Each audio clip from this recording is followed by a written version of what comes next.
बसिक देखुली आज 7टा 7 मु घंटा देखुली 7टा 9 7टा 7 ରୁ 9 ଭିତରେ ରଥ ଟଣା ହଉଛି। ସୂର୍ଯ୍ୟାସ୍ତ ପରେ ଟଣା ହେବା କଥା ନୁହଁ।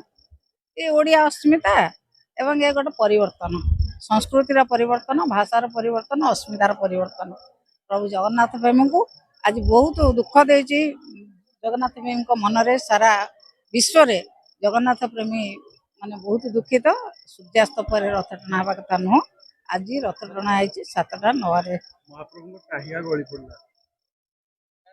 ମାନସିକତା ନାହିଁ ଠାକୁରଙ୍କ ସେବା କରିବାରେ, ମାନସିକତା ନାହିଁ ପ୍ରଭୁ ଜଗନ୍ନାଥଙ୍କର ସେବା କରିବାରେ, ପ୍ରଭୁ ଜଗନ୍ନାଥଙ୍କର ରଥଯାତ୍ରାକୁ ଶୃଙ୍ଖଳାରେ ଚଳେଇବା ପାଇଁ ମାନସିକତା ନାହିଁ।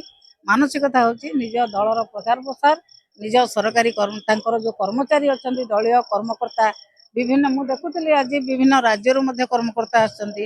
ତାଙ୍କର ସେବା କରିବା ଏବଂ ତାଙ୍କର ଚର୍ଚ୍ଚା କରିବାରେ ଯେତିକି ସମୟ ଦେଉଛନ୍ତି ତାଙ୍କର ନେତାମାନେ, ସେତିକି ସମୟ ସରକାର ଯଦି ଦିଅନ୍ତେ, ଆମର ରଥଯାତ୍ରାରେ ଠାକୁରଙ୍କ ପାଇଁ ଦିଅନ୍ତେ, ତାହେଲେ ଭଲରେ ସୁରୁଖୁରୁରେ ରଥଯାତ୍ରା ହେଇଯାନ୍ତା।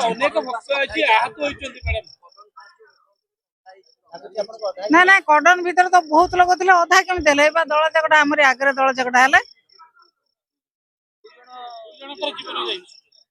ଆପଣଙ୍କର ଏଇଠି ସମସ୍ତେ ବସିଛନ୍ତି। ଓଡ଼ିଶା ସରକାରଙ୍କର ବଡ଼ ବଡ଼ ନେତାମାନେ ବସିଛନ୍ତି, ମୁଖ୍ୟମନ୍ତ୍ରୀ ବସିଛନ୍ତି ଏବଂ ସମସ୍ତ ଅଫିସର ବସିଛନ୍ତି। ହୋମ ସେକ୍ରେଟାରୀଙ୍କଠୁ ଆରମ୍ଭ କରି ଡିସିଙ୍କଠୁ ଆରମ୍ଭ କରି ଚିଫ ସେକ୍ରେଟାରୀ ପର୍ଯ୍ୟନ୍ତ ସମସ୍ତେ ବସିଛନ୍ତି। ତାଙ୍କ ସାମ୍ନାରେ ଦଳ ଚକଟା ହେଉଛି, ତାଙ୍କ ସାମ୍ନାରେ ଠାକୁରଙ୍କ ଟାହିଆ ଖସି ପଡୁଛି। ଏବଂ କେବେ ମୁଁ ବୋଧେ ବହୁତ ଥର ପ୍ରଭୁଙ୍କ ଦୟାରୁ ରଥଯାତ୍ରା ଆସିବାର ସୁଯୋଗ ପାଇଛି। ପ୍ରଭୁଙ୍କ ଦୟାରୁ ଖାଲି ମୁଣ୍ଡରେ ଜଗନ୍ନାଥ କେବେ ଆସନ୍ତିନି ବଡ଼ ଦାଣ୍ଡକୁ। ଟାହିଆ ହଲେ ଆସୁଛି, କାଳିଆ ଆସୁଛି। ଆଜି ଟାହିଆ ଦେଖି ପାରିଲାନି। ହଁ, ସୋଲ ଭିଜିଗଲା, ଅନ୍ୟ ଠାକୁରଙ୍କର ଭିଜିଲାନି, କାଳିଆ ଠାକୁରଙ୍କର ଭିଜିଗଲା। ସୋଲ ଭିଜିଗଲେ ସୋଲ ଭାସେ, ସୋଲ ଛିଣ୍ଡି ଯାଏନି। ସୋଲଟା କାଗଜ ନୁହଁ, ଛିଣ୍ଡିକି ପଡିଯିବ। କାଳିଆ ରୁଷିଛନ୍ତି କି କାଳିଆ ରୁଷଉଛନ୍ତି କାହାକୁ ଦେଖିବେନି। ସରକାର ନିଶ୍ଚିତ ଭାବରେ ସରକାର ଫେଲ କରିଛନ୍ତି ରଥଯାତ୍ରା ନିୟନ୍ତ୍ରଣ କରିବାରେ।